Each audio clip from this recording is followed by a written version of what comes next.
നീ കേൾക്കേണ്ടത് ഈ കാര്യമാണ്. എന്ത്? ഞാൻ നിന്റെ കടം മാറ്റി തന്നോളാം, ഞാൻ നിന്റെ രോഗം സുഖപ്പെടുത്തിക്കോളാം, നിനക്ക് ഞാൻ ജോലി തരാം, നിന്റെ കല്യാണം നടത്തി തരാം, നിന്റെ വീട്ടിലെ പ്രശ്നങ്ങൾ മാറ്റി തരാം.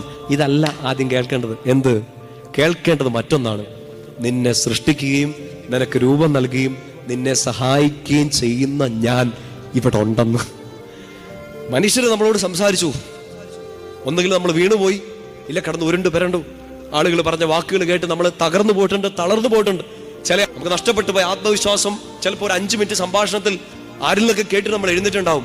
പക്ഷെ നമ്മൾ പിന്നെയും താഴോട്ട് പോയി. കാരണം നിന്നോട് സംസാരിച്ചത് നിന്നെ സൃഷ്ടിച്ച ആളല്ല, നിനക്ക് രൂപം നൽകിയ ആളല്ല.